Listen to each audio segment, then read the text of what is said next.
मैं आभारी हूं कि मुझे परमेश्वर की उपस्थिति का एहसास होता है। आमीन। परमेश्वर हमारे साथ हैं। हम बहुत आभारी हैं आज आप यहाँ हैं। इससे ठीक पहले जब यीशु ऊपरी अटारी में प्रभु भोज का जश्न मनाने और गतसमनी में और क्रूस पर जाने वाले थे, हम इसे यरूशलेम में विजयी प्रवेश और मंदिर की सफाई के रूप में जानते हैं। विजयी प्रवेश और मंदिर की सफाई, यही वो पल था जब यीशु गधे की पीठ पर बैठकर यरूशलेम जाते हैं और वो सीधे मंदिर में जाते हैं। और बाइबल में लिखा है उन्होंने मंदिर की सफाई की। यीशु मंदिर में आए। बाइबल में लिखा है वो आए, उन्होंने पैसों का लेन देन करने वालों की मेजें पलट दी और इन सामर्थी वचनों को कहा, ये आपको याद है ना कि मेरा घर प्रार्थना का घर कहलाएगा। याद है आप सबको? मंदिर की सफाई का मतलब यह था कि यीशु हटाने और बहाल करने के लिए आ रहे हैं। वो मनुष्यों की चीजों को हटा रहे थे, केवल उस एकमात्र चीज को बहाल कर रहे थे जो आकाश को खोलती है। और ये बहुत महत्वपूर्ण है क्योंकि मनुष्यों ने परमेश्वर के घर से प्रार्थना निकाल दी है और मोल भाव करने, बेचने और पैसा कमाने के लिए मेजें लगा ली हैं। प्रार्थना को हटाकर उन्हें अब उस पर निर्भर रहना पड़ा जिसे पैसों से खरीदा जा सकता है, बजाय उसके जो परमेश्वर कर सकते हैं। मैं इसे फिर से कहना चाहूंगा क्योंकि ऐसा लग रहा है जिसका चर्च आज सामना करता है। प्रार्थना सभा को हटाकर, लोगों की प्रार्थना को हटाकर और मनुष्य की प्रतिभा और मनुष्य की रचनात्मकता पर निर्भर होकर आप अब प्रार्थना निर्भर होने के बजाय पैसों के लेन देन और मेजों पर निर्भर होने लगते हैं। अब मंदिर की सफाई सिनॉप्टिक सुसमाचार में यीशु के जीवन के अंतिम चरण में आई, जो है लूका, मत्ती, मरकुस और लूका। और इन्हें सिनॉप्टिक सुसमाचार कहते हैं। ये सभी मेल खाते प्रतीत होते हैं। लूका 19, मरकुस 11, मत्ती 21 है मंदिर की सफाई। ये ऐसी चीज है जो महत्वपूर्ण है, जिसे नजरअंदाज किया जाता है। और यही वो है जिसे मैं चाहता हूं कि आप लिख लें। मंदिर की सफाई यूहन्ना के सुसमाचार में होती है, मिनिस्ट्री के अंत में नहीं, जैसा कि बाकी के 3 में होता है, बल्कि ये मिनिस्ट्री की शुरुआत में होती है। जहां लूका 19, मरकुस 11, मत्ती 21 ये सब प्रस्तावना है ऊपरी अटारी के लिए और प्रभु भोज के लिए, क्रूस के लिए और यीशु की परीक्षा के लिए। पर यूहन्ना 2 यीशु की मिनिस्ट्री की शुरुआत करता है। फिर वो मंदिर में आते हैं और इसकी सफाई करते हैं। अब दोस्तों, यही वो भाग है जिसे मैं चाहता हूं कि आप देखें। 3 साल के अंतर पर 2 मंदिरों की सफाई होती है, क्योंकि यही यीशु की मिनिस्ट्री का प्रभाव था। अब यह रहा सवाल कि आप यीशु की मिनिस्ट्री की शुरुआत में और यीशु की मिनिस्ट्री के अंत में मंदिर की सफाई क्यों करते हैं? मिनिस्ट्री की शुरुआत में और मिनिस्ट्री के अंत में। ओके, ये रहा मेरा न्यूयॉर्क वाला जवाब। सुनिएगा, क्योंकि कचरा हमेशा मंदिर में आने की कोशिश करता है, लगातार कोशिश करता है, क्योंकि पाप और कचरा आपके द्वारा उन्हें पहली बार बाहर निकालने के बाद उन्हें फिर से आने में 3 साल लग गए। अब दोस्तों, जिस चीज को यीशु ने किसी तरह बाहर निकाल दिया, वो 3 साल बाद वापस आ गया और फिर से दुकान लगा ली। अब ये गंभीर बात है। आप जो मसीही हैं, इस स्थान पर पवित्र आत्माओं का मंदिर है, पवित्र आत्माओं का मंदिर। अब दोस्तों, मैं आपको बता रहा हूं, ये इस मंदिर के लिए अलग नहीं है। वो कचरा हमेशा वापस आकर आपकी आत्मा के अंदर रहने की कोशिश कर रहा है। बाइबल में 1 कुरिन्थियों 6:19 में लिखा है कि क्या तुम नहीं जानते कि तुम्हारी देह पवित्र आत्मा का मंदिर है जो तुम में बसा हुआ है और तुम्हें परमेश्वर की ओर से मिला है, और तुम अपने आप से नहीं हो, तुम दाम देकर मोल लिए गए हो। जिसका अर्थ है, जिस प्रकार यीशु ने ठीक यहां पर इस मंदिर की सफाई की, इस मंदिर की, इस देह की, इस प्राण की, मैं आपको बता रहा हूं, जिन चीजों को परमेश्वर ने अपनी सामर्थ्य से बाहर निकाल दिया, वे हमेशा वापस अंदर आने का रास्ता खोजने की कोशिश कर रही हैं। वे हमेशा अंदर आने की कोशिश करेंगी। महान प्यूरिटन लेखक के बारे में डेविड विल्करसन ने मुझे बताया था, वो विलियम गुरनेल नाम का व्यक्ति, जब लगता है कि शैतान ने हार मान ली है, तो ये मत समझिए कि लड़ाई खत्म हो गई है। उसकी उड़ान से आपका विश्वास मजबूत होना चाहिए, लेकिन आपकी सुरक्षा कमजोर नहीं होनी चाहिए। मेरा मानना है कि मन फिराना ही पैसों का लेन देन करने वालों के खिलाफ लड़ने का हथियार है, जो इंतजार कर रहे हैं और अंदर आना चाह रहे हैं और उसे बदलना चाह रहे हैं, जिसे परमेश्वर ने हर विश्वासी के हृदय में और आत्मा में डाला है। जब आपका नए सिरे से जन्म हो जाता है तो परमेश्वर बाहर निकालने का, बहाल करने का और नवीनीकरण का कार्य करते हैं, फिर से सजाने का और पुराने फर्नीचर को बाहर निकालने का कार्य करते हैं। यीशु ने हमें मंदिर की 2 सफाइयां दिखाई, और मेरा मानना है, मुझे अपने लिए यह व्यक्तिगत रूप से कहना होगा कि मेरा मानना है कि मेरे मंदिर को हर दिन सफाई की आवश्यकता है, और मेरे प्राण के मंदिर की सफाई मेरा मानना है कि मन फिराने से ही होती है। और आज चर्च और विश्वासियों के लिए मन फिराने का एक बुलावा है, प्रत्येक पास्टर के लिए जिसने संदेश को पुलपिट से और अपने उपदेशों से हटा दिया है और उस वचन को भूल गए हैं जो स्वतंत्रता कहलाता है। मैं आपको चुनौती देना चाहता हूं कि आप इस पर दोबारा गौर करें और देखें कि यह कितना महत्वपूर्ण है। देखिए दोस्तों, मैं पढ़ रहा हूं, इसे मिस मत कीजिएगा। ये पैट्रिक मॉर्ले की पुस्तक आई सरेंडर में है। मैं चाहता हूं कि आप इसे स्क्रीन पर देखें। वो दमदार वचन लिखते थे। वो कहता है कि आज चर्च की समस्या इस गलत फहमी में है, ये रहा कि हम मसीह को अपने जीवन में जोड़ सकते हैं पर पाप को घटाते नहीं हैं, और यह व्यवहार में बदलाव के बिना विश्वास में बदलाव है। यह सुधार और पश्चाताप रहित पुनरुद्धार है, पुनरुद्धार जो पश्चाताप रहित है। दोस्तों, इस वचन की सामर्थ को देखिए, यह पश्चाताप रहित है। फिर एक चर्च के रूप में हम जो कुछ कर रहे हैं वो मसीह को उस जीवन में शामिल कर रहा है जिसमें सुधार की आवश्यकता है, एक ऐसा जीवन जिसे जीवन के पुनर्निर्माण की जरूरत है। दोस्तों, सुसमाचार का लक्ष्य यीशु को हमारे पापी जीवन में जोड़ना नहीं है। ये यीशु को जोड़ने और ये कहने के लिए कि आप परमेश्वर हैं और आप मेरे जीवन के हर हिस्से को संभालें और वो सब कुछ करें जो आपको करने की जरूरत है। ये चर्च के लिए एक जागृति है। ये है, हमने ये भ्रांति बनाई है, ये भ्रांति चर्च की स्वतंत्रता उपस्थिति से या किसी सर्विस से या सेमिनार से या सेशन से आती है, लेकिन ऐसा नहीं है। मुझे ध्यान से सुनिए दोस्तों, दास्ता और पाप विवाहित हैं, लेकिन यह तब तक नहीं होता जब तक पश्चाताप नहीं आता है और उन दोनों के बीच तलाक की घोषणा नहीं करता और कहता है कि मैं अब उस बंधन में नहीं चलूंगा जो ये पाप मेरे जीवन में लाना शुरू कर देता है। देखिए यहां, सुनिए सुनिए सुनिए लीडर्स, क्योंकि जब आप लोकप्रियता के लिए मन फिराव के संदेश का बलिदान करते हैं ताकि लोग आपकी सीट पर बैठ सकें, तो आप उन्हें अपनी सीट पर बनाए रखने के लिए धर्म ग्रंथों और सच्चाई से समझौता करने से दूर नहीं हैं। मैं इसे फिर से कहना चाहूंगा क्योंकि आप में से कुछ लोग उसे मिस कर गए जो मैंने कहा अभी। जब आप किसी चर्च की लोकप्रियता के लिए या बस लोगों को सीटों पर बैठाने के लिए या फिर आप उन्हें सीट पर बैठाए रखने के लिए पश्चाताप के संदेश का बलिदान करते हैं, तो आप धर्म ग्रंथों और सत्य से समझौता करने से दूर नहीं रहेंगे। देखिए दोस्तों, मेरी बात सुनिए, बिना मन फिराव के मैं इसे कहूंगा, ओके मुझे ईमेल कीजिए, जो चाहते हैं वो कीजिए, मैं बस ये बात मैं हर बार कहता हूं और अब मुझे परवाह नहीं। इसलिए ये रहा, मन फिराव के बिना चर्च में जब ये जोड़ना होता है और कभी भी घटना नहीं होता है, तो ये रहा लीडर, सुनिए, न्यूयॉर्क सिटी सुनिए, मन फिराए बिना तो चर्च गैर बाइबल जीवन शैली का समर्थन करना शुरू कर देता है, क्योंकि हम जोड़ने और कभी भी नहीं घटाने के बारे में उपदेश देते हैं। मैं इसे दोबारा कहूंगा क्योंकि मैं आपसे कुछ कह रहा हूं और मैं नहीं चाहता कि आप इसे मिस कर दें। मैं इसे फिर से कहना चाहता हूं, यह रहा कि चर्च में मन फिराए बिना उपदेश देने वाले को और चर्च को गैर बाइबल जीवन शैली का समर्थन करना होगा, क्योंकि आपने चर्च में पाप को घटाए बिना यीशु को जोड़ दिया है। यीशु को जोड़ दिया, चर्च में से पाप को घटाए बिना। यही किया है आपने। मैं कह रहा हूं, जिस क्षण, सुनिए, जिस क्षण आपको उद्धार मिल जाता है, आप हर बात के लिए दोषी नहीं हो जाते बल्कि तैयार हो जाते हो कि यह आने वाला है।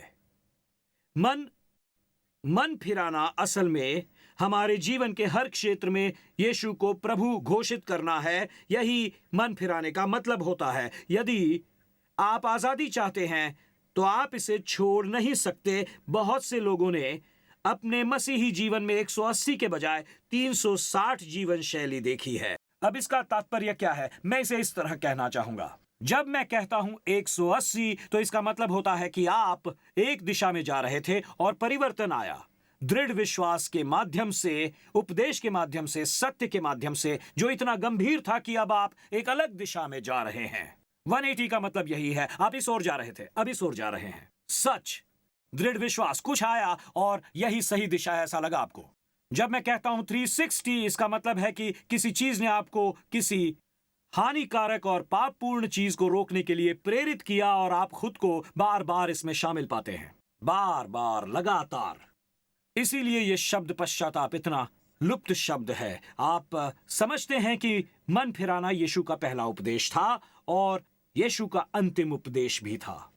सुनिए मत्ती 4:17, बाइबल में लिखा है, जब यीशु ने अपनी प्रीचिंग मिनिस्ट्री की शुरुआत की, उस समय से यीशु ने प्रचार करना और यह कहना आरंभ किया। उनका पहला वचन क्या है? मन फिराओ, क्योंकि स्वर्ग का राज्य निकट आया है।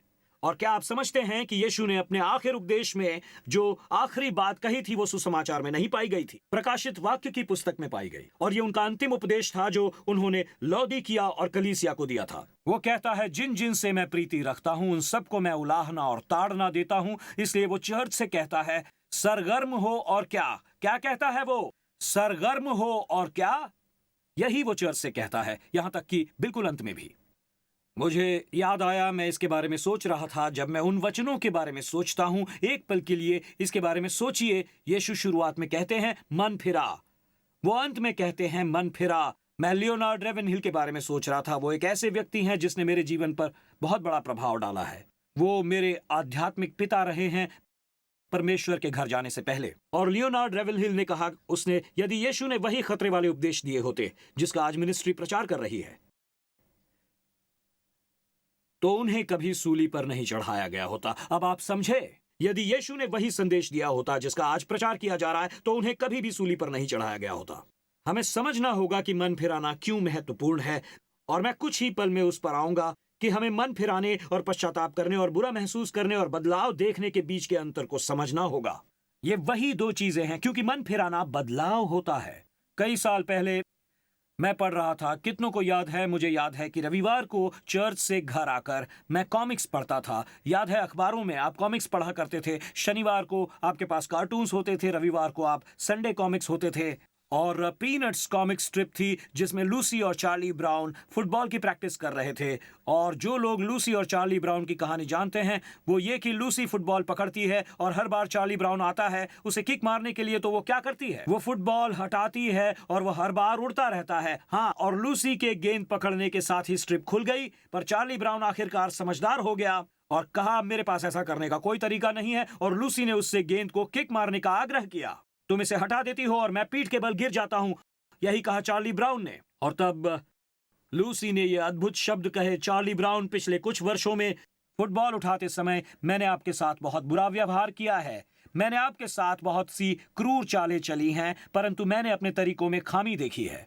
मैंने तुम्हारी आंखों में दुख की झलक देखी है और मैंने तुम्हें धोखा दिया है। मैं बहुत गलत थी। क्या मुझे एक मौका नहीं दोगे? चार्ली ब्राउन उसके दुख प्रकट करने के तरीके से प्रभावित हुआ और उसने कहा, बेशक, मैं तुम्हें एक मौका दूंगा। चार्ली ब्राउन पीछे हटा, उसने बॉल लिया और अंतिम पल में आपको क्या लगता है लूसी ने क्या किया होगा?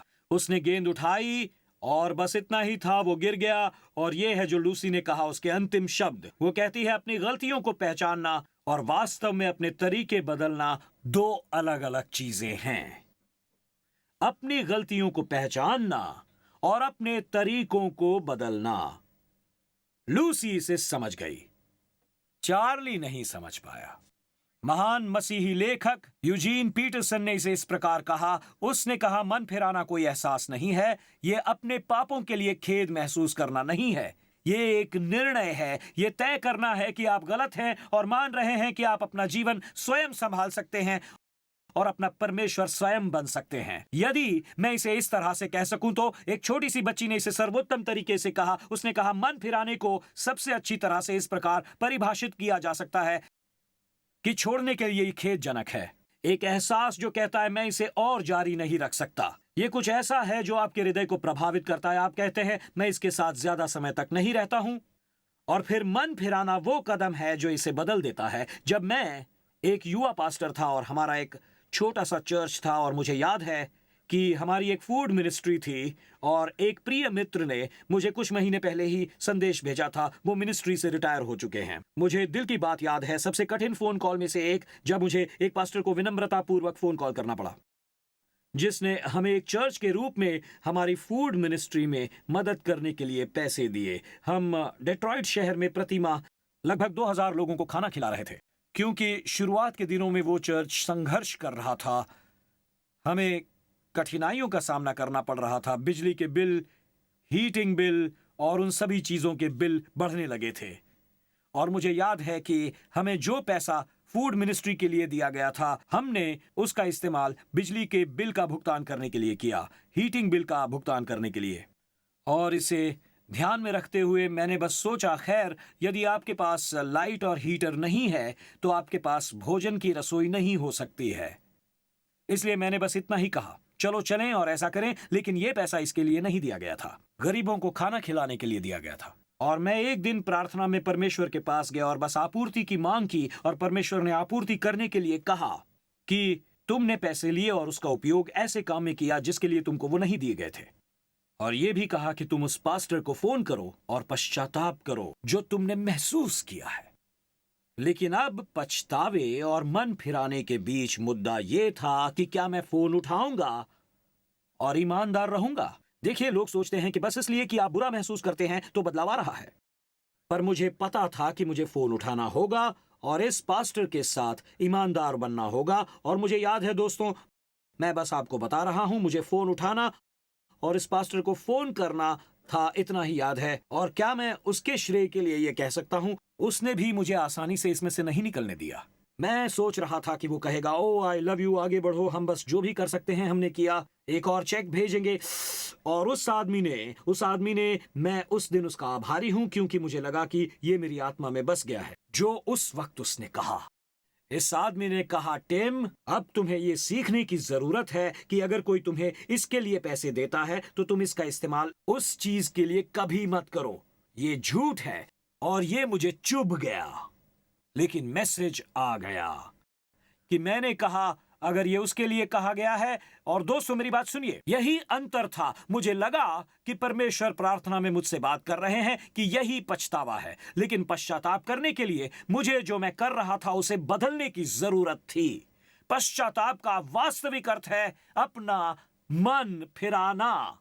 जब आप पश्चाताप करते हैं तो आप अपना मन फिराते हैं और महसूस करते हैं कि परमेश्वर का मन मेरे मन से बेहतर है। और यही एहसास, ये आप हैं परमेश्वर जो मुझसे कह रहे हैं कि मुझे उन पैसों का इस तरह उपयोग नहीं करना चाहिए था। आपका मन मेरे मन से बेहतर है और ये पवित्र आत्मा है जो कह रहा है, अब फोन उठाओ और फोन लगाओ, अपनी पत्नी से बात करो और स्थिति से निपटो, पूरी तरह से ईमानदार बनो। देखिए, मन फिराना आत्मा के प्रति पूरी तरह से ईमानदारी होती है।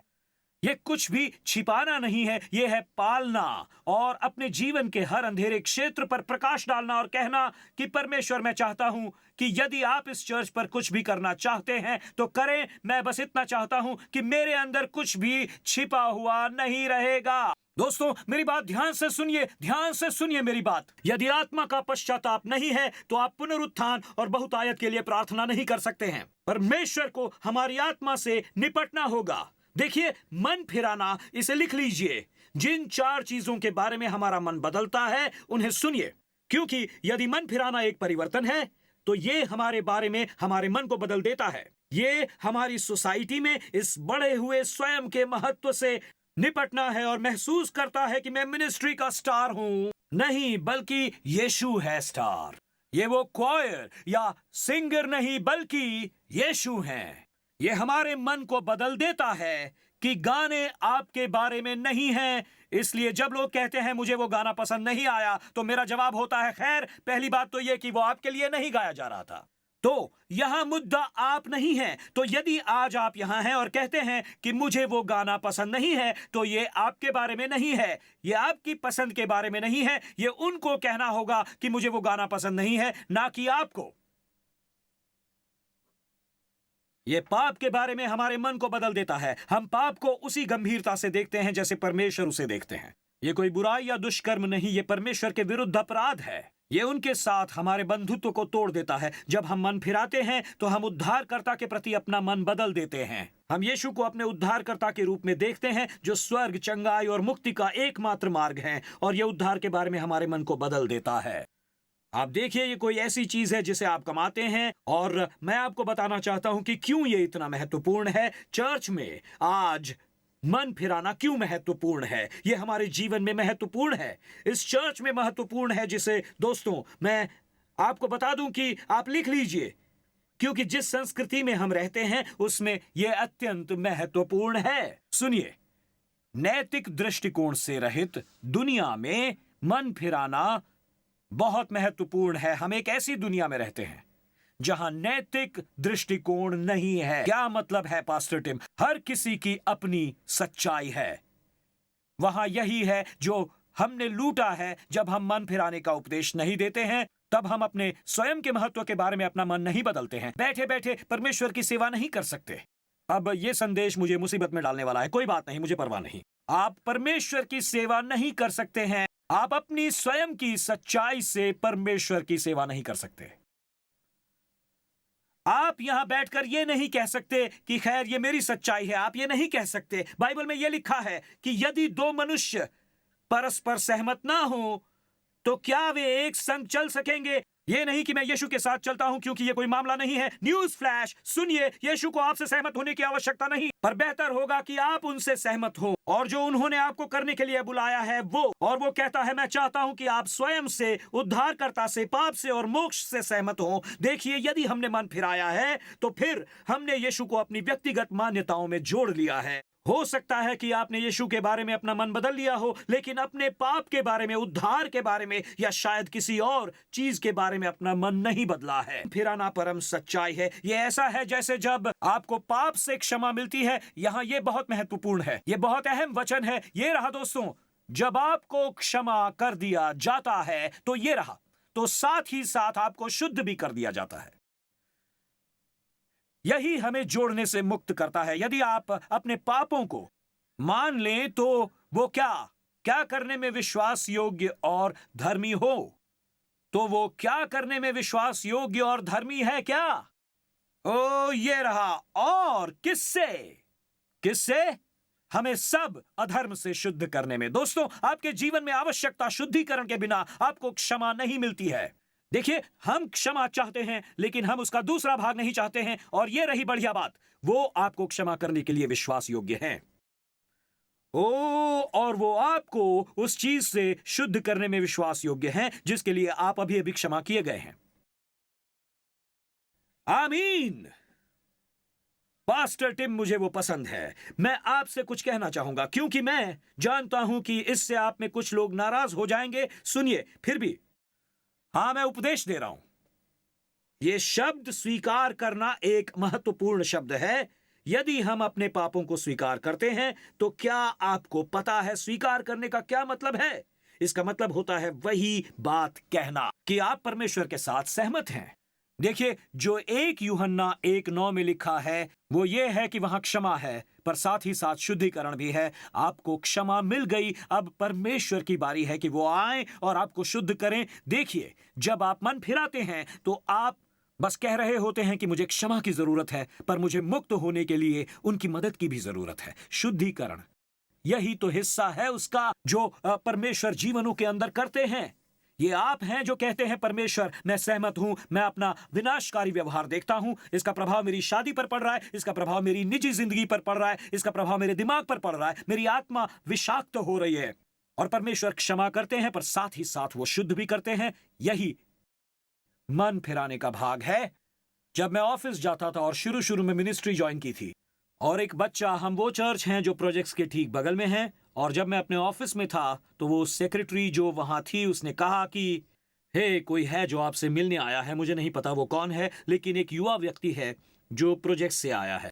और ये युवा व्यक्ति मेरी ऑफिस में आया और वो बस कहता है, मुझे परमेश्वर के साथ धर्मी होने की जरूरत है। और फिर उसने एक गोली से भरी हुई बंदूक मेरी मेज पर रख दी और बस कहा, पिछली रात मैंने किसी को गोली मार दी है। और मैंने तुरंत उसे परमेश्वर के पास ले जाने से पहले तुरंत बंदूक हटा ली। पहले तो क्योंकि मेरे लिए सच बोलने के लिए मैं ये सुनिश्चित करना चाहता था कि जो मैं कहने जा रहा था उसके रास्ते में बाधा ना आए। और मैं आपको बता रहा हूं कि मैंने जल्दी से उस बंदूक से सारी गोलियां निकाल दी क्योंकि वो भरी हुई थी। और मैंने पूछा, क्या इसी बंदूक से तुमने किसी को कल रात मारा? और उसने कहा हाँ। मैंने पूछा, क्या वो घायल हुआ है या मर चुका है? उसने कहा मुझे पता नहीं। और मुझे याद है मैं इस बच्चे को वहीं प्रभु के पास ले जा रहा था और बंदूक मेरी मेज के ठीक बगल में थी। और फिर अगली बात जो मैंने उससे कही, मैं कहता हूं, अब प्रभु ने तुम्हें क्षमा कर दिया है, पर उन्हें तुम्हारी आत्मा को शुद्ध करने की जरूरत है। और मैंने कहा हमें ऐसा करने के लिए, और परमेश्वर ने प्रत्यक्ष रूप से इस युवा व्यक्ति को छुआ। और मैंने उसकी ओर देखा और मैंने कहा अब हम बंदूक लेकर पुलिस स्टेशन जाएंगे और तुम उन्हें बताओगे कि पिछली रात तुमने क्या किया। और उसने मेरी ओर देखा और कहा बिल्कुल। वो कहता है चलो चलते हैं। और दोस्तों, मैं देखता हूं कि जब वो सच्ची क्षमा होती है तो अगली चीज जो शुरू होती है वो है शुद्धिकरण। वो यीशु को जोड़ नहीं रहा था, वो आने वाले पाप को घटा रहा था। देखिए, इसीलिए मन फिराना और पश्चाताप करना एक समान नहीं है। यही ये मुद्दा है कि पश्चाताप कम है, ये दुख है, ये एक एहसास है, ये एक भावना है। और अभी भी चार्ली ब्राउन के लिए फुटबॉल उठा रही है वो लूसी। लेकिन मन फिराना जानबूझकर की गई कार्रवाई है, ये कहने के लिए कि हम बंदूक पुलिस स्टेशन ले जाएंगे। ये कहना है कि मैं क्षमा चाहता हूं, पर साथ ही साथ मैं मेरे जीवन में शुद्धिकरण भी चाहता हूं। मैं चाहता हूं कि परमेश्वर इसे शुद्ध करें। हमने इतना सारा 360 क्यों खींचा? इसका कारण यह है कि हमें क्षमा कर दिया गया है, लेकिन हमें अभी भी शुद्ध नहीं किया गया है। हमारे यहां कभी भी परमेश्वर ने आकर हमें शुद्ध नहीं किया है। दोस्तों, आइए मैं आपको कुछ दिखाना चाहूंगा जो बहुत ही जीवंत और आकर्षक है, क्योंकि मैंने देखा है कि पूरी बाइबल में इस एक शास्त्रांश में मन फिराने और पश्चाताप के बीच का ये पूरा मुद्दा क्या है। और वो ये शास्त्रांश है, मैंने पाप किया है। और मैं अभी आपको दिखाना चाहता हूं, मैं जल्दी से उन पर जाऊंगा। बाइबल में वे 7 लोग जिन्होंने कहा मैंने पाप किया है, मैंने पाप किया है। और आप पश्चाताप और मन फिराने में फर्क देखेंगे। पहला है फिरौन। इसे सुनिए। तब फिरौन ने मूसा और हारून को बुलावा भेजा और उसने कहा, ये रहा, मैंने क्या किया है? पाप। यहोवा धर्मी है और मैं और मेरी प्रजा धर्मी है। और आप सोचेंगे कि ये निर्गमन 9 है। ओके, फिरौन पूरी तरह से भला है, फिरौन मसीही बनने वाला है। देखिए क्या होता है। और बाइबल में वचन 34 में लिखा है, पर जब फिरौन ने देखा कि मेह और ओलों और बादल का गरजना बंद हो गया तो उसने पाप किया। 360। उसने अपने मन को कठोर करके पाप किया, अपने कर्मचारियों समेत। आपको पता है, मैं उसे समय के आधार पर मन फिराना कहूंगा। यानी कि आप तब तक पश्चाताप करते हैं जब तक आसमान साफ नहीं हो जाता, जब तक आप ये नहीं जान लेते कि आप खतरे से बाहर हैं या आपको अभी अभी अदालत से बरी किया गया है, आपको दंड नहीं चुकाना है, आपको पता है कि उन्होंने आपके मुकदमों को खारिज कर दिया है और आप कहते हैं, आपको एहसास होता है कि वे मुझे नौकरी से नहीं निकालेंगे। ये तभी होता है जब हमें महसूस होता है कि बादल छाए हुए हैं, आसमान में अंधेरा है, तो हम हर कोई परमेश्वर की मध्यस्थता चाहता है। तो पुराने ढर्रे पर और पुराने जीवन पर आना आसान हो जाता है। और यही है समय पर आधारित मन फिराना, जब आसमान साफ हो जाता है। और गिनती 22:34, बिलाम ने यहोवा के दूत से कहा, मैंने पाप किया है। मैं नहीं जानता था कि तू मेरा सामना करने को मार्ग में खड़ा है, इसलिए अब यदि तुझे बुरा लगता है तो मैं लौट जाता हूं। ये एक दूत था जो बिलाम को मारने वाला था और बिलाम का जीवन नष्ट होने से एक कदम की दूरी पर था। यह है मृत्यु के सामने मन फिराना। मृत्यु के समय ब्लड रिपोर्ट में क्या लिखा था? आखिर यह चल क्या रहा है? और अचानक यह है बिलाम, और बिलाम सभी बुरे निर्णयों के कारण मारा जाता है। फिर वहां, आपको पता है, फिर वहां आकान है। आकान वो व्यक्ति था जिसने यरीहो की लड़ाई में सोना चुराया था। और बाइबल में लिखा है कि अंत में जब उसे पता चला, यदि आपको कहानी याद हो तो, यहोशू कहता है, लड़ाई क्यों हार गए? तो परमेश्वर कहते हैं, ढेर में पाप था, किसी ने कोई ऐसी चीज चुराई जिसके बारे में मैंने कहा था छूना मत। यरीहो से जो भी अर्पण की हुई वस्तु आई, आकान ने उसे चुरा लिया और अपने तंबू में छुपा लिया। और परमेश्वर ने उजागर कर दिया और उसका पर्दाफाश कर दिया। उसने स्वीकार नहीं किया, वो बेनकाब हो गया। और ये रहा जो उसमें लिखा है। तो आकान ने यहोशू को उत्तर दिया कि सचमुच मैंने इस्राएल के परमेश्वर यहोवा के विरुद्ध पाप किया है और इस प्रकार मैंने किया है। आपको पता है, वो है बेनकाब होने पर मन फिराना। जब मैं काउंसलिंग में बैठता हूं तो हो सकता है मैं लोगों से पूछूं कि पाप कहां उजागर हुआ। मैंने कहा, क्या उन्होंने इसे कबूल किया या वो उजागर हो गया? क्योंकि यदि ये उजागर हो गया तो हमें पता नहीं कि उनका हृदय सही जगह पर है या नहीं। यदि उन्होंने कबूल किया और पश्चाताप किया तो हमारे पास यहाँ एक मौका है। पर मैंने पतियों को देखा है और मैंने युवाओं को देखा है और मैंने ये कहा है, क्या आपने इसे उजागर किया कि किसी और ने? सुनिए, आपकी पत्नी ने आपका वीजा बिल पढ़ा और या कि आपकी पत्नी ने उस संदेश को पढ़ा जो आया और अचानक आपको खेद हुआ कि उन्होंने कुछ देख लिया। चलिए बिल्कुल स्पष्ट हो जाएं, और आप अभी भी संदिग्ध हैं, क्योंकि हम नहीं जानते हैं। आप में से कुछ कह रहे हैं, पास्टर टिम के साथ काउंसलिंग मत करो। फिर वहां है शिमी। शिमी को जो नहीं जानते, ये वो व्यक्ति है जो राजा बनने से पहले दाऊद पर पत्थर फेंक रहा था। और फिर जब दाऊद राजा बन गया तो शिमी नए राजा के सिंहासन के कक्ष में आता है और पश्चाताप करता है, बस इसलिए कि वो अपना जीवन पा सके और अपना पुराना जीवन फिर से पा सके। 2 शमूएल 19:20, क्योंकि तेरा दास जानता है कि मैंने पाप किया है, इसलिए देख, आज अपने प्रभु राजा से भेंट करने के लिए यूसुफ के समस्त घराने से मैं ही पहले आया हूं। शिमी दाऊद से बात नहीं कर रहा है, शरणार्थी दाऊद से बात नहीं कर रहा है, बल्कि दाऊद राजा से बात कर रहा है।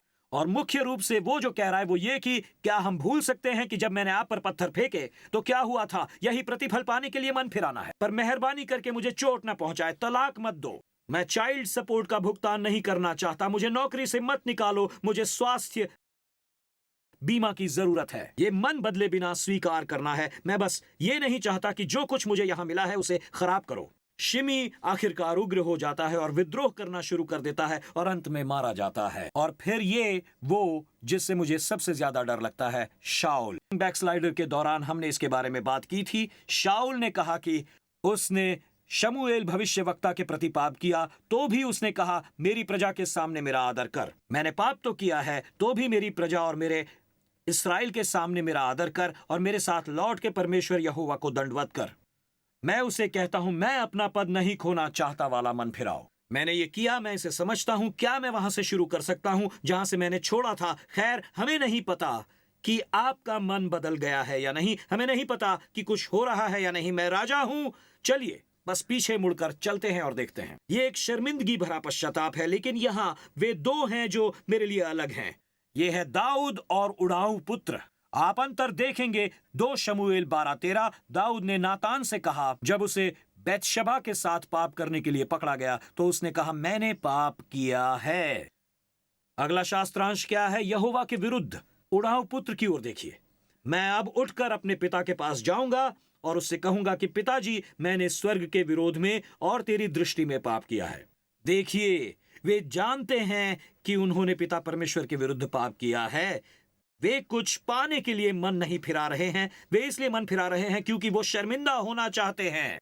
वो ये कहने के लिए मन नहीं फिरा रहे हैं कि चलो आगे बढ़ें। वो मन फिरा रहे हैं उनके मन फिराव एहसास के लिए। यही दाऊद भजन संहिता 51:4 में कहता है, मैंने केवल तेरे ही विरुद्ध पाप किया और जो तेरी दृष्टि में बुरा है। गिनती 1 से 5 तक यह आदमी 360 वाला आदमी क्यों बन जाता है? ऐसा इसलिए क्योंकि इसका संबंध अपने फायदे से था, लेकिन यह कभी भी परमेश्वर के विरुद्ध नहीं था। मैं परमेश्वर से अपना रिश्ता कभी प्रभावित नहीं करूंगा। जब आपको एहसास नहीं होता कि आप ये क्या कर रहे हैं, आप स्वयं को 360 के लिए तैयार कर लेते हैं। शाऊल यही है। शाऊल एक 360 वाला आदमी है। जब मैं शाऊल की जीवनी पढ़ रहा था, शाऊल ने मारने की कोशिश की। इसे मिस मत कीजिए। शाऊल ने दाऊद को 4 बार मारने की कोशिश की। उसने हत्या करने की कोशिश की। इस आदमी की जो इस्राएल का राजा है, इसने दाऊद को 4 अलग अलग समय पर मारने की कोशिश की। 1 शमूएल 18 में वो दीवार पर भाला फेंकता है और दाऊद उसे काट देता है और वो कहता है, खैर शायद एक बुरा दिन है। और फिर ऐसा दोबारा होता है। 1 अध्याय में, दोस्तों मुझे पता नहीं आपके बारे में, मेरा बॉस मेरे ऊपर एक भाला फेंकता है। मैं बस आपको बता रहा हूं, यह है monster.com पर एक ब्रांड न्यू जॉब जो मिल रहा है। बस एक भाले की आवश्यकता है। मैं नहीं चाहता कि आप इसे फेंके, मैं दूसरा फेंकना नहीं चाहता। 1 शमूएल 19, शाऊल दूसरा वाला फेंकता है, दाऊद चला जाता है और शाऊल उसे ढूंढने लगता है।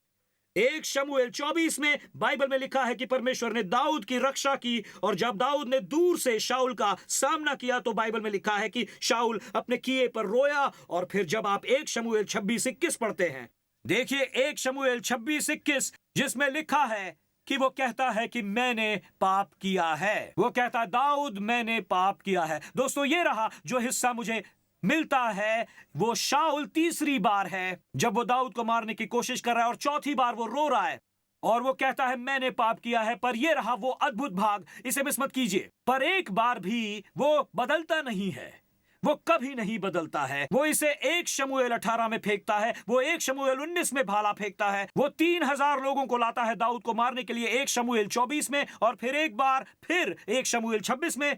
दोस्तों जब पहली बार ये हुआ तो ये एक पाप था जिसके लिए उसे पश्चाताप करना चाहिए था। ये रहा, और मैंने इसे गहराई से महसूस किया। सुनिए, इस पर टिके रहिए। पर शाऊल जो कर रहा था वो ये था कि उसने मन में जो ईर्ष्या और जलन थी उससे छेड़खानी कर रहा था, जो हत्या में बदल जाएगी। दोस्तों आप में से कुछ लोग हैं जो ऐसे विचारों और पापमयी चीजों से छेड़खानी कर रहे हैं जिनके बारे में आपको कोई अंदाजा नहीं कि आप खुद को किस दासत्व में डाल सकते हैं। आप आज यहां बैठे हैं, इसे सुन रहे हैं, मन में विचार कर रहे हैं, खैर ये एक नकारात्मक चर्च है, ये चर्च निराशाजनक है। मैं चाहता हूं कि वे वहां वापस आएं और गाएं कि ये आदमी नकारात्मक है, ये सबसे बढ़कर आगे की पंक्ति में बैठे लोगों पर थूकता है।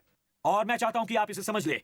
ये एक बात जो आपको समझनी है, ये वो नहीं है। दोस्तों हम आज आपको स्वतंत्रता दिलाने की कोशिश कर रहे हैं, आज स्वतंत्रता दिलाने की कोशिश कर रहे हैं।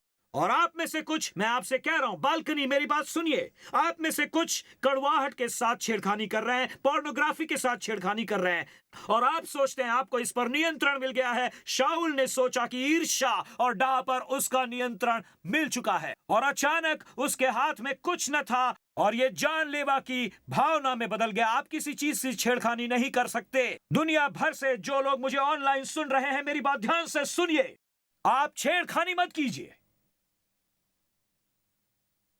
सुनिए, और हो सकता है कि आज आप यहां हो सकता है कि कोई बिजनेसमैन हो, कोई वॉल स्ट्रीट पर काम कर रहा हो, आपको पता है आप में से कुछ शादीशुदा होंगे, लेकिन आप किसी चीज के साथ छेड़खानी करते हुए पाए गए और आप ये कह रहे हैं परमेश्वर मुझे बस माफ कीजिए, बल्कि मैं चाहता हूं कि मेरे लिए ये चीज हमेशा के लिए मर जाए। और मैं ये चीज बार बार लगातार कहते हुए थक चुका हूं कि जब 360 वाले लोग लगातार मौजूद रहते हैं तो कुछ खतरनाक होता है। और वो ये कि सुनिए दोस्तों, जब परमेश्वर बात कर रहे होते हैं और आप हर बार 360 के आसपास घूमते रहते हैं तो कुछ खतरनाक होने लगता है, और इसे कहते हैं कठोर हृदय। आप पवित्र आत्मा के आवाज के प्रति कठोर हो जाते हैं। शाऊल सही वचन कहता है, लेकिन इसका समर्थन करने के लिए कोई जीवन शैली नहीं है। मत्ती 3:8 में लिखा है, सो मन फिराओ के योग्य फल लाओ। जब मैंने पहली बार मिनिस्ट्री की शुरुआत की तो मैं एक प्रार्थना सभा से निकल रहा था। मेरे मन में ऐसी कल्पनाएं और स्वप्न थे जिनके लिए परमेश्वर मुझे लगातार दोषी ठहरा रहे थे। मैंने पवित्र आत्मा को कहते सुना, उसे जाने दो, उसे जाने दो। कुछ भी नहीं किया गया था, बस कल्पनाएं थीं। और दोस्तों, मुझे उस प्रार्थना सभा से निकलकर डेट्रॉइट में अपने गैरेज में जाना याद है। मैंने पवित्र आत्मा की आवाज सुनी जो कह रही थी, तुम्हें इस चीज को हमेशा के लिए मार डालने की जरूरत है। तुम छेड़खानी कर रहे हो, तुम विचारों के साथ छेड़खानी कर रहे हो जो प्रकट हो सकते हैं। इसीलिए दाऊद कहता है, इसे मिस मत कीजिए, दाऊद कहता है, जब दाऊद अपने हृदय और अपने जीवन में शुद्धता के बारे में बात करता है तो वो कहता है, हे यहोवा, मेरे मुंह के वचन और मेरे हृदय का ध्यान तेरे सम्मुख ग्रहण करने योग्य है। क्या आप समझ रहे हैं दाऊद क्या कह रहा है? मेरे मुंह के वचन और मेरे हृदय का ध्यान तेरे सम्मुख ग्रहण करने के योग्य है। दाऊद कहता है, मैं ये भी नहीं चाहता कि ये यहां तक पहुंचे, मैं चाहता हूं कि जब ये यहां हो तो इसका निपटान हो जाए। दोस्तों सुनिए, ये आप में से कुछ के लिए है, ये आप में से कुछ के लिए है। ये हो रहा है, ये विषाक्त हो रहा है, और ये ईर्ष्या द्वेष की जगह बन रही है। यहां ऐसी चीजें आ रही हैं और परमेश्वर कहते हैं, नहीं नहीं नहीं नहीं नहीं, सिर्फ मेरे द्वारा कहे गए वचन नहीं। देखिए, आज आप यहां बैठे हैं और आज आप संघर्ष कर रहे हैं और कह रहे हैं कि पता नहीं क्यों मैं इन वचनों को कह रहा हूं, पता नहीं क्यों मैं ये कहता जा रहा हूं। और यदि गुस्सा उभर कर आ रहा है और वो इसलिए क्योंकि हृदय में नाराजगी है, और वो जो कह रहा था वो ये कि जब आपने हृदय में गुस्सा देखा तो मैं इसे शुद्ध करना चाहता था, लेकिन 1 शमूएल 18 से लेकर पहला भाला फेंकने तक इससे निपटने के बजाय आप इन अध्यायों में हैं और लोग घायल हो रहे हैं और हर जगह लाशें पड़ी हैं और चारों तरफ लाशें बिखरी पड़ी हैं, क्योंकि आपने वहां इसका ध्यान नहीं रखा। दोस्तों सुनिए, क्योंकि मैं समझता हूं कि यह कितना गंभीर है, पर यह बहुत महत्वपूर्ण है, क्योंकि बाइबल में लिखा है कि फल मन फिराव के योग्य होना चाहिए। मत्ती 3:8 में लिखा है, एक दूसरे अनुवाद में यह इस प्रकार कहा गया है कि अपने जीने के तरीके से सिद्ध करो कि तुमने अपने पापों से मन फिराया है। अब दोस्तों, मैं आपको इसे जल्दी जल्दी बताना चाहूंगा और फिर हम समाप्ति की ओर बढ़ेंगे। मुझे एहसास होने लगा है कि ये विचार कब आते हैं, आप किसका सामना कर रहे हैं। तो मैं ऑगस्टिन की प्रार्थना के बारे में सोच रहा था, जो प्रारंभिक कलीसिया के फादर्स में से एक हैं, जिन्होंने बड़ी ईमानदारी से बात करने की कोशिश की, जो हम में से कोई हिम्मत नहीं जुटा पाएगा करने के लिए। उन्होंने ये कहा, हे प्रभु मुझे पवित्र बनाओ, पर अभी नहीं। ये सच्ची है, दुखद है, और हम में से कुछ लोग ऐसा ही करते हैं। परमेश्वर मुझे पवित्र बनाओ, पर बस अभी ही नहीं। मुझे पवित्र तब बनाओ जब ये मुझे शर्मिंदा करती है। मुझे पवित्र तब बनाओ जब मेरा परिवार गड़बड़ी में हो जाता है। मुझे पवित्र तब बनाओ जब अचानक मुझे लगता है कि मेरी शादी खतरे में है। मुझे पवित्र बनाओ। दोस्तों, इससे पहले कि ये हाथों और मुंह तक पहुंचे, मैं आपको बता रहा हूं, वो ये है कि हे प्रभु मुझे अभी पवित्र बनाओ। ये आ गया है और अभी मेरे लिए पवित्रता लेकर आया है। यही परमेश्वर करना चाहते हैं। देखिए, प्रेरित पौलुस कहता है, ये रहा मन फिराव का फल। मैं जल्दी से एक शास्त्रांश पढ़ना चाहूंगा, मैं इसे आपके लिए सूचीबद्ध करूंगा और फिर हम समाप्ति की तैयारी करेंगे। असल में कीबोर्ड बजाने वाले मार्क, आप आ सकते हैं। सुनिए पौलुस ने क्या कहा, क्योंकि ये बस आंसू नहीं है और ये बस वेदी के प्रति एक जवाब देना नहीं है, ये बस चर्च जाना नहीं है, ये बस महसूस करना नहीं है। ये वो है जो मैं परमेश्वर से अपने जीवन के लिए मांग रहा हूं। उसे सुनिए, प्रेरित पौलुस कहता है, क्योंकि परमेश्वर भक्ति का शोक क्या उत्पन्न करता है? पश्चाताप, जिसका परिणाम उद्धार है। फिर उससे पछताना नहीं पड़ता, परंतु संसारी शोक मृत्यु उत्पन्न करता है। सो देखो, इसी बात से कि तुम्हें परमेश्वर भक्ति का शोक हुआ, वो वही बात कहता है जिससे आप शुद्धिकरण की बात कह रहे थे। वो कहता है कि उत्तेजना, कितनी उत्तेजना, कितना प्रत्युत्तर, कितनी रिस, कितना भय, कितनी लालसा और कितनी धुन और पलटा लेने का कितना विचार उत्पन्न हुआ। इस सब ने यह सिद्ध कर दिया कि तुम इस बात में निर्दोष हो। क्या आप यहां पश्चाताप का फल देखते हैं? वो कहता है ये रोने से नहीं है, यहां तक कि ये स्वीकार करने से भी नहीं है। वो कहता है जब मन ने पश्चाताप कर लिया हो तो वो कहता है कि वहां उत्तेजना होगी, प्रत्युत्तर होगा, रिस होगी, परमेश्वर का भय जागना शुरू हो जाएगा, एक लालसा, एक नया उत्साह, पलटा लेना आना शुरू हो जाएगा। मैं आपको बस बताना चाहूंगा, जल्दी जल्दी बताना चाहूंगा कि ये सब क्या है। ये है उत्तेजना। पता है वो क्या है? आप किसी ऐसी चीज से दूर रहना शुरू कर देंगे जो आपको वापस उसी में ले जाएगी। आप सावधान नहीं रहते हैं जब आप फोन में अचानक ऐसी चीज रख देते हैं जिसे डिलीट करना जरूरी था। मैं जारी रखूंगा, मुझे पता है क्या हो रहा है, मैं समझ गया। साथ साथ यहां यह भी है कि वो कहता है, इसका मतलब है कि आप चीजों को सही करेंगे।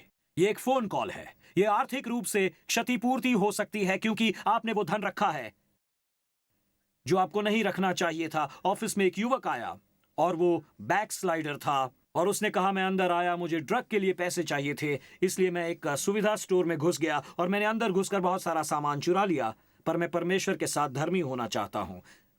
मैंने कहा, बढ़िया, हम स्टोर पर वापस जाएंगे और तुम स्टोर को क्षतिपूर्ति करोगे। एक बार फिर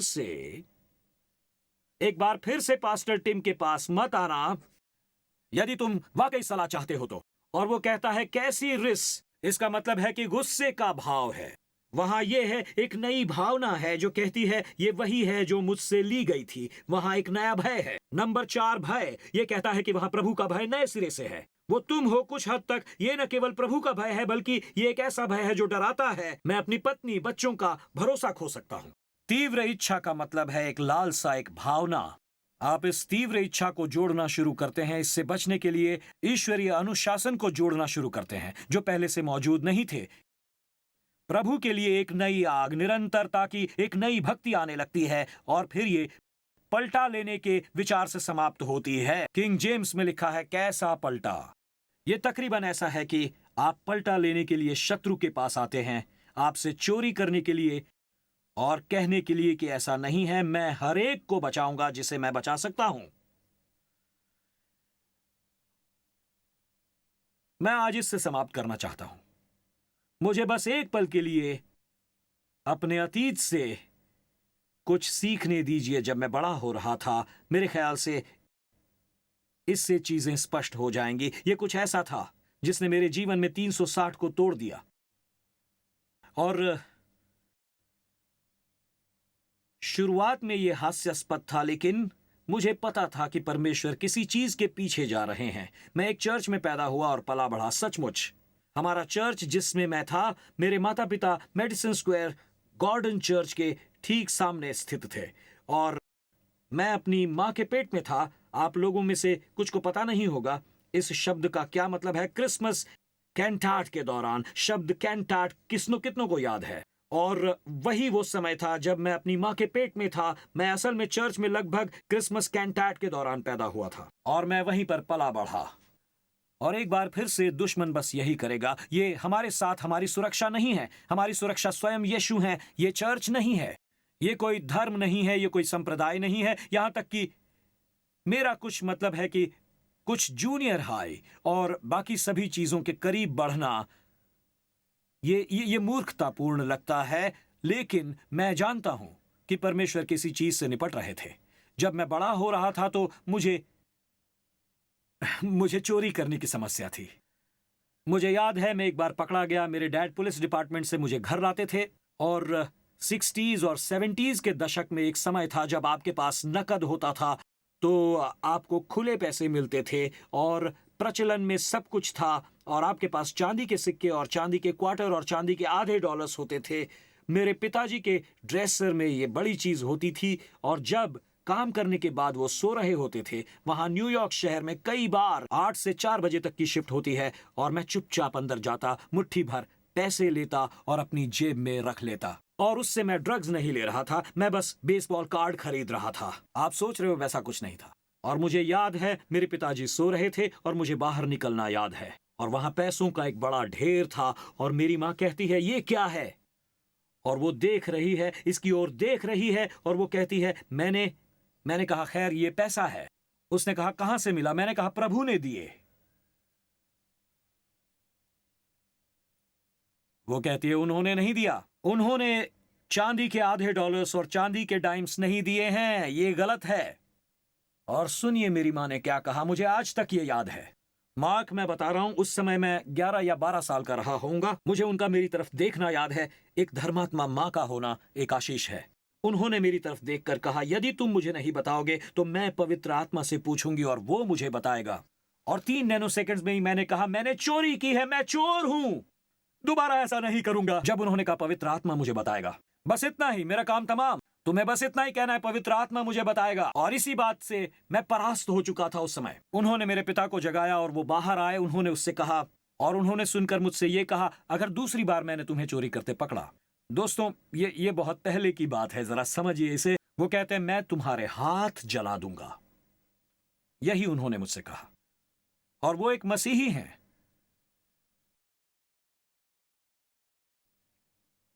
इस तरह पवित्र आत्मा ने मेरे हाथ को जलाने से भी अधिक मुझे मूर्ख बनाया, क्योंकि मैं बस ऐसे कह रहा हूं जैसे मैं मुकदमा करूंगा और इसलिए मैं इसके बारे में सचमुच चिंतित नहीं हूं। उसके महीनों बाद, 1 साल बाद, जब मैं अपने परिवार के सदस्यों से चोरी कर रहा था, मैं उनसे पैसे चोरी कर रहा था और फिर से पकड़ा गया। और मेरे डैड कहते हैं, मेरे डैड ने मुझसे पूछा, तुम्हें वो पैसे कहां से मिले? और मैंने कहा, मैंने उसे चुराए। और मेरे डैड ने मेरी तरफ देखा और कहा, यहीं रुकना। वो हमारे टूल रूम में गए और प्रोपेन टॉर्च लेकर वहां आए और उन्होंने उसे लिया, उसे चालू किया। फायर शुरू करने के लिए फ्लिंट दबाते हैं और मैं सोच रहा हूं ये बिल्कुल पागल हो चुके हैं।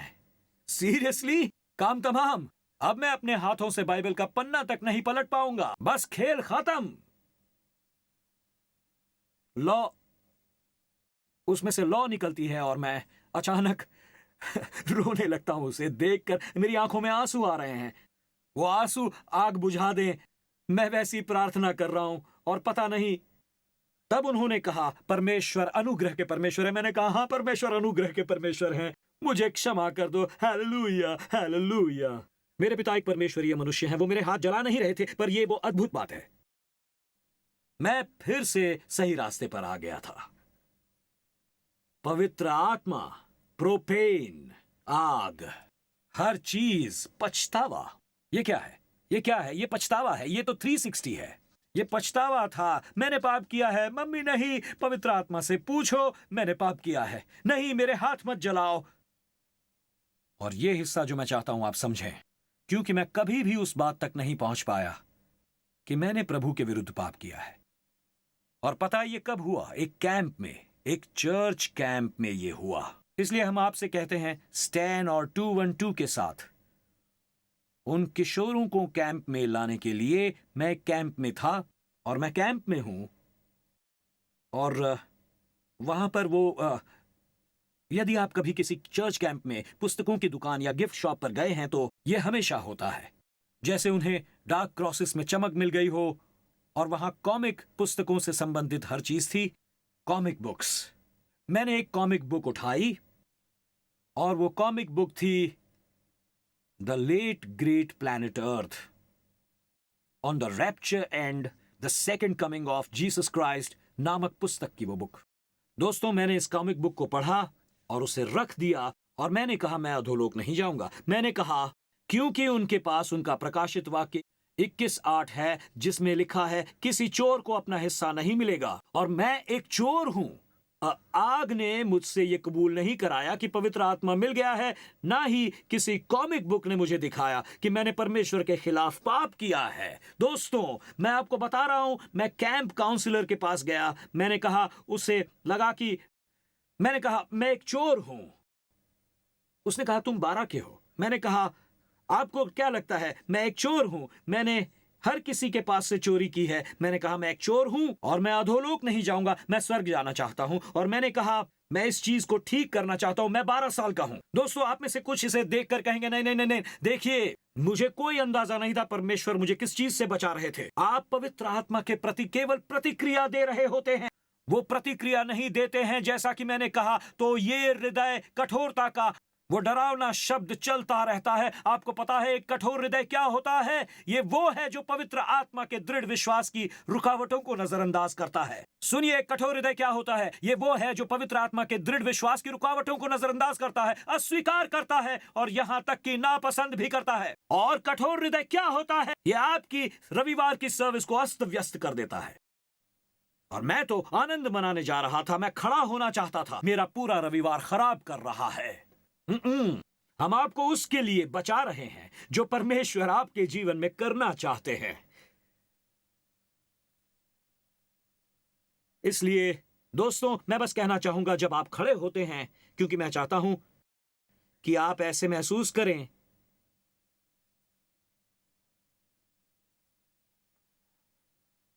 मुझे यह कहना होगा कि इब्रानियों की पुस्तक में एक घटना घटित होती है जिस पर मैंने कल तक ध्यान नहीं दिया था। मैं इब्रानियों को देख रहा हूं और मैं कह रहा हूं यह एक घटना है मैंने पहले कभी नहीं देखा। और यह इस वचन के बारे में बात करती है, यानी कठोर हृदय के बारे में। और कठोर हृदय के बारे में परमेश्वर मसीहियों को 4 बार चेतावनी देते हैं। 4 बार चेतावनी। मैंने इसे नए नियम में पहले कभी नहीं देखा। और सुनिए सुनिए इसे ध्यान से। मैं इससे पढ़ रहा हूं और ये इस तरह है। इसमें लिखा है पवित्र आत्मा कहता है कि यदि आज तुम उसका शब्द सुनो तो अपने मन को कठोर न करो। फिर वचन 13 में, वरन जिस दिन तक आज का दिन कहा जाता है क्या करते रहो?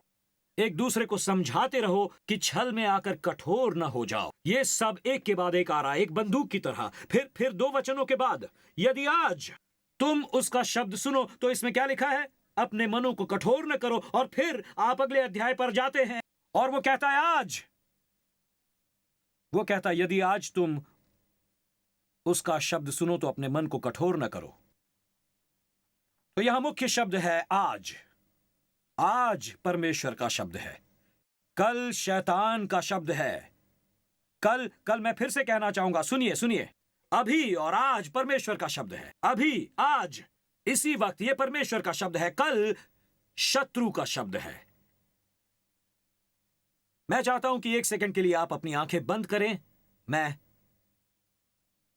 कुछ पढ़ना चाहूंगा। महान मसीही प्रचारक चार्ल्स स्पर्जन ने कहा कि यदि आप बीमार हो जाएं, तो क्या आप किसी फिजिशियन को कल बुलाएंगे? यदि सड़क पर घर लौटते समय आपके साथ लूटपाट हो जाए, तो क्या आप चिल्लाएंगे कल? उन्होंने कहा नहीं, परंतु मनुष्य अपने प्राण के संदर्भ में मूर्ख है। जब तक दिव्य और असीम प्रेम उसे अपने दिन गिनना नहीं सिखाएगा, तब तक वो आने वाले कल का घमंड करता रहेगा, जब तक कि उसकी आत्मा उनके द्वारा नष्ट न हो जाए। और फिर वो ये कहता है, अधोलोक का मार्ग अच्छे आशय से तैयार किया जाता है। लंबे समय तक रहने वालों, फर्श के पत्थरों को उखाड़ो और उन्हें शैतान के सिर पर दे मारो। वो कह रहा है कल कल कल कल, और स्पर्जन कहता है अफसोस, कल कभी नहीं आता है। मूर्खों के कैलेंडर को छोड़कर यह किसी भी कैलेंडर में नहीं आता। यह कभी भी कल नहीं होता। हम आज से निपटते हैं। यदि आप इस स्थान पर बैठे हैं, एनेक्सी, मेन फ्लोर, बालकनी, तो पवित्र आत्मा कह रहा है, मैं इसे शुद्ध करना चाहता हूं, मैं इसे साफ करना चाहता हूं, मैं इसे साफ करना चाहता हूं, ना कि क्षमा करना बल्कि शुद्ध करना। यदि आप 360 को खींच रहे हैं तो रोकने की जरूरत नहीं है। परमेश्वर की मदद से हम अभी ऐसा करेंगे। आमीन। हम इस पर विश्वास करेंगे कि परमेश्वर ऐसा करेंगे, और यह कि परमेश्वर इसी समय आएंगे और एक सामर्थी कार्य करेंगे। दोस्तों सुनिए, जब आप जानते हो कि परमेश्वर आपसे बात कर रहे हैं, तो बैठिए मत, एक पल के लिए मेरी ओर देखिए। हर कोई, यदि आप अभी उनकी आवाज को सुन रहे हैं तो परमेश्वर का धन्यवाद कीजिए। यदि आपको इस समय दृढ़ विश्वास महसूस होता है तो उसका धन्यवाद कीजिए। पवित्र आत्मा आपसे बात कर रहा है क्योंकि वो है, तो आपको पता है इसका क्या मतलब होता है। अगर आप आज यहाँ हैं और महसूस कर रहे हैं, तो आपको पता है उसका क्या मतलब होता है। आपका हृदय कठोर नहीं, परमेश्वर आपसे बात कर रहे हैं, वो आपको बचा रहे हैं, वो आपको बचा रहे हैं, वो आपको बचा रहे हैं, वो आपको बचा रहे हैं। ये मुक्ति का दिन है। ये एक ऐसा दिन है दोस्तों, ये मुक्ति पाने का दिन है, हृदय को शुद्ध करने का। और वो आज मनों को शुद्ध करेंगे। और इसी समय आप कहेंगे, पास्टर टिम, मैं चाहता हूं कि ये काम बार बार हो, मैं इससे थक चुका हूं, मैं पूरी तरह से बदलाव चाहता हूं। बालकनी, मेन फ्लोर, मैं चाहता हूं कि इसी समय अपनी सीट से आप सब निकलें और मेरे सामने आकर यहां खड़े हो जाएं और अधिक 360 पर ना जाएं। अब ये ऐसा दिन होगा जो मुक्ति देगा हम सबको। उसका इंतजार जो आपको था, ये वो पल है, मुक्ति देने का पल। आइए इस बात को हमेशा हमेशा के लिए कर देते हैं। बालकनी, हम आपके नीचे आने का इंतजार कर रहे हैं और पवित्र आत्मा के आने और आज इस स्थान पर एक सामर्थी कार्य करने में विश्वास करेंगे हम। और आप में से कुछ कहेंगे, मैं नहीं करना चाहता, मैं शर्मिंदा हूं। Who cares? मैं कहता हूं इस मकाम पर चलिए स्वतंत्रता के साथ इसे छोड़ें, इस स्थान को छोड़ दें, इस स्थान को छोड़ दें। बालकनी, हम आपका इंतजार कर रहे हैं, नीचे आइए। मेन फ्लोर, जल्दी आगे आ जाइए, उनके लिए जगह बनाइए, आगे आइए, हम सब इंतजार कर रहे हैं। मैं परमेश्वर के आने पर विश्वास करना चाहता हूं। और एक गीत है, सुनिए, एक बहुत ही पुराना भजन है, सुनिए, मन फिराने का भजन। जब दाऊद परमेश्वर से अपने अंदर एक शुद्ध मन उत्पन्न करने को, अपने भीतर धर्मी भावना उत्पन्न करने को कह रहा था, वो प्रार्थना कर रहा था। हम भी वैसी प्रार्थना शुरू करते हैं आप सबके साथ मिलकर। मैं करना चाहूंगा और आप कहेंगे, मैं अपने जीवन में ये करना चाहता हूं। एक तरीका था कि कौन क्या बनेगा, ये हमारी हड्डियों में आग भड़का रहे हैं। उनका नाम डॉनी मैक्लर्किन था। वो गाया करता था, Create in me a clean heart and purify me. Create in me a clean heart and why may work सही शब्द वहां ऊपर हैं, सही शब्द गाइए शुद्ध मन से।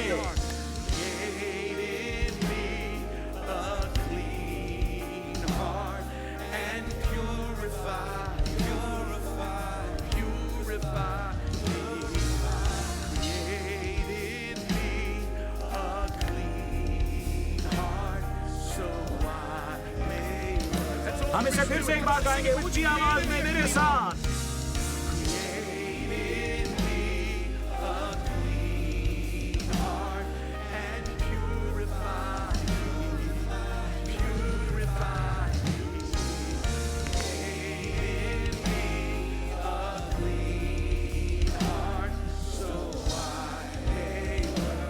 एक आखिरी बार सब मेरे साथ मिलकर ऊंची आवाज में।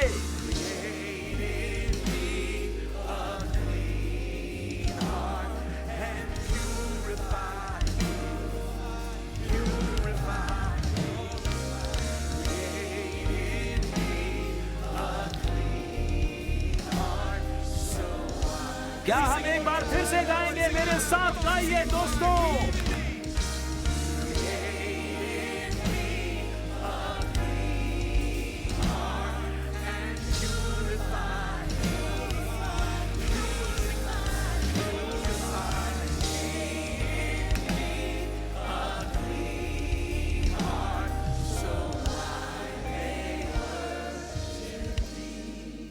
बस बस रुक जाइए।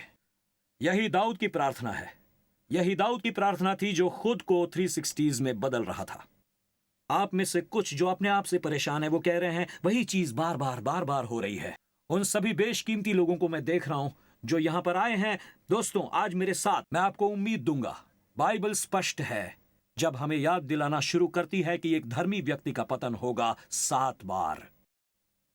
7 बार। लेकिन हम फिर से उठ खड़े होंगे। हम फिर से उठ खड़े होंगे। और यहां तक कि असफलताओं के बीच भी मैं आज पवित्र आत्मा के आने पर विश्वास करना चाहता हूं।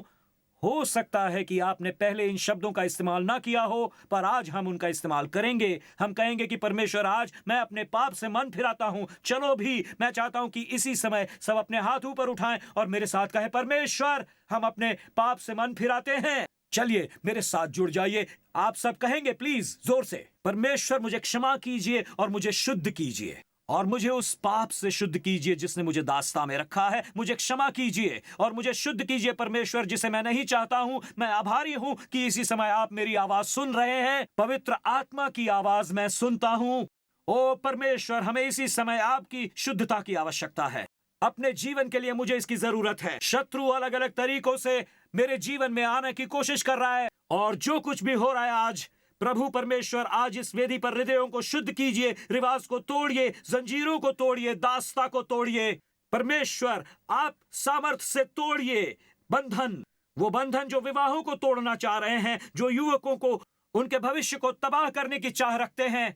लेकिन आज जीत का दिन है परमेश्वर, ये विजय का दिन है। हे परमेश्वर, हे परमेश्वर, ये एक ऐसा दिन है जो कहलाता है चमत्कार का दिन। परमेश्वर मैं आपसे प्रार्थना करता हूं कि जंजीरों को तोड़िए, आप दास्ता को तोड़िए और आजाद कर दीजिए हमें। हम घोषणा करते हैं कि हमने आपके विरुद्ध पाप किया है और केवल आपके विरुद्ध, आपके साथ हमारा रिश्ता बहाल हो।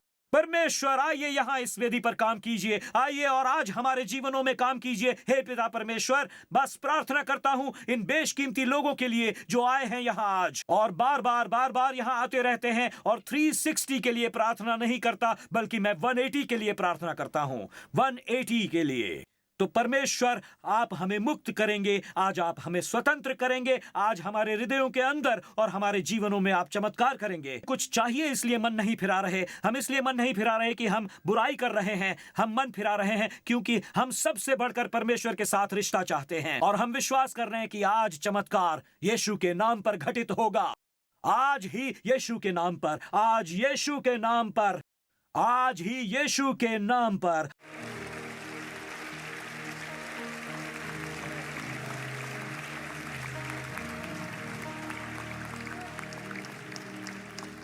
दोस्तों मैं बस कुछ कहना चाहता हूं। मैं बहुत आभारी हूं। मैं आपको बताना चाहूंगा कि एक पश्चाताप करने वाला हृदय क्या करता है, ये क्रूर है। ईमानदारी से कहूं तो आपका इस वेदी पर होना बिल्कुल ईमानदारी है। उठकर खड़े होकर यहां आना, अपनी सीटों को छोड़ देना। मैं आपको बताना चाहूंगा कि कुछ लोग ऐसा कहने के लिए क्या करते हैं। मुझे आश्चर्य है उनके साथ क्या होता है। वो कहते हैं क्या परवाह है, उन्हें आज आजाद होने दीजिए,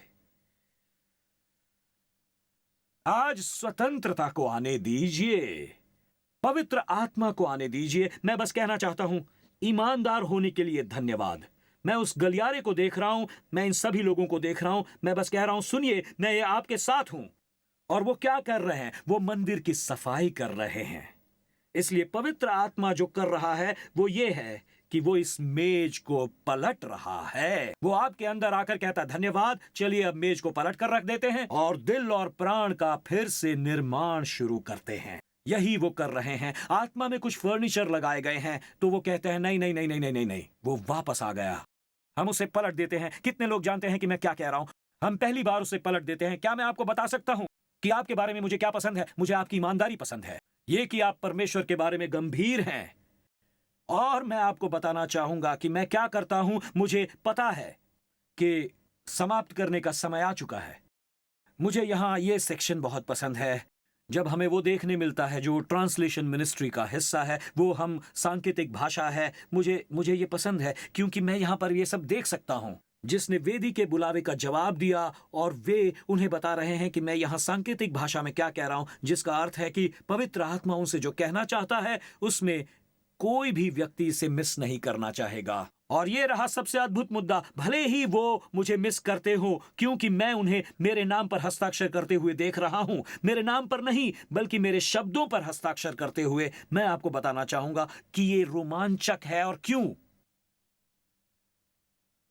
दोस्तों, मुझे पता है आज एक गंभीर शब्द है, मुझे पता है आज एक बहुत ही गंभीर शब्द है, पर दोस्तों यही कारण है कि वहां इतना बंधन है। जबकि लोग वर्शिप सर्विस में बैठेंगे और वो बाहर निकलेंगे अपनी कार में बैठने और आज चर्च से बाहर निकलने के लिए परेशान होंगे क्योंकि वहां कोई स्वतंत्रता नहीं है। और जब स्वतंत्रता होती है तो आप कह रहे होते हैं चलो गाते हैं, चलो भक्ति करते हैं, वो करते हैं जो परमेश्वर चाहते हैं। पर जब स्वतंत्रता नहीं होती तो यही होता है, ओके जल्दी कीजिए, हम वहां पहुंचना चाहते हैं जल्दी से, हैम्पटन इन जाएंगे और अचानक आप कोशिश करते हैं चलो जल्दी से। जब स्वतंत्रता नहीं होती आप यहां से निकलना चाहते हैं और गर्मी बढ़ती जाती है और आप सोचते हैं चलो यहां से निकला जाए। लेकिन मैं आपसे कह रहा हूं कुछ ऐसा हो रहा है हमारे अंदर, प्राण के भीतर शुरू हो चुका है। और इसलिए यही होगा जो हम करेंगे।